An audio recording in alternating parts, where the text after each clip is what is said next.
السلام عليكم ورحمة الله تعالى وبركاته.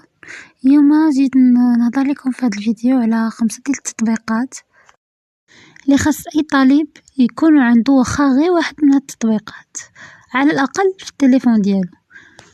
هاد التطبيقات كتتعلق باللغات، فهما كيعلموك اللغات بسهولة، وهاد التطبيقات ما كياخدوش من وقتك بزاف، يعني كل نهار 5 دقائق تقدر تقرا فيهم، ماشي شي حاجه.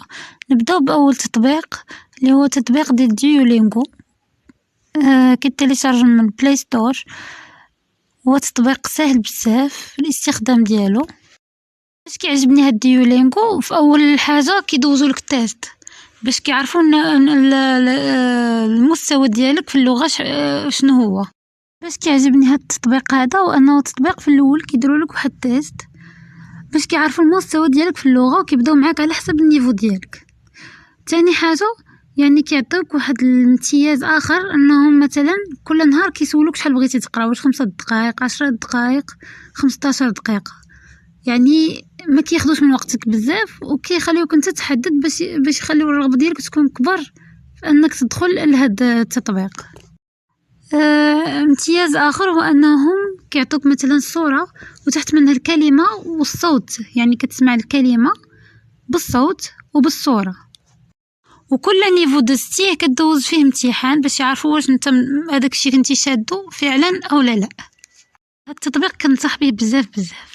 التطبيق الثاني اللي هو ميمرايز حتى هو تقدروا تلقاو في البلاي ستور. هو تطبيق فحال ديولينغو، ولكن الفرق ان هذا الدروس اللي فيه مطولة شوية على ديولينغو، وفيه كتر من 10 لغات باش تعلموهم، وسهل في الاستعمال ديالو، ومجاني.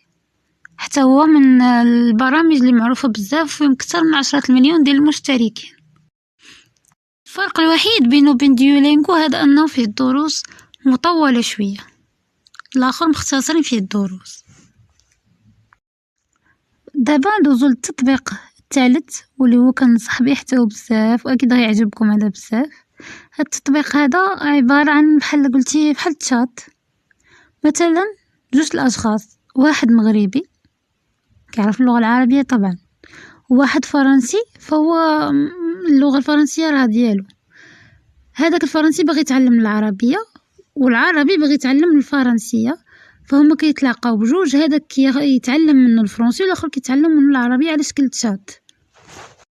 غتلقى فيه الناس من جميع انحاء العالم، يعني يمكن لك تتواصل معهم سواء باغ لي ميساج فوكال او لا لي ميساج ايكري.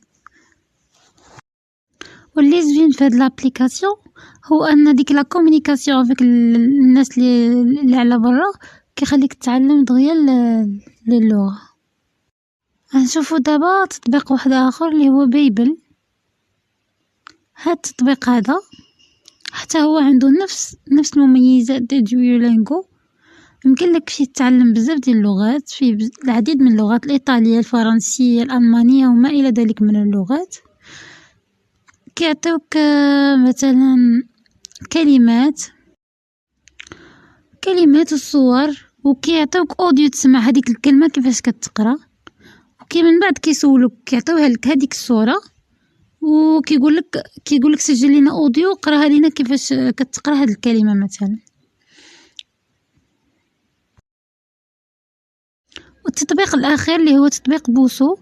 وهذا التطبيق هذا ماشي مجاني، كيعطيك فقط الدروس الاساسيه هما اللي تقراهم مجانا، ومن بعد الا بغيتي تكمل الدروس فكتخلص عليهم من 60 درهم حتى 100 درهم، يعني 6 اورو حتى 10 اورو في الشهر الا بغيتي تكمل القرايه ديال الدروس.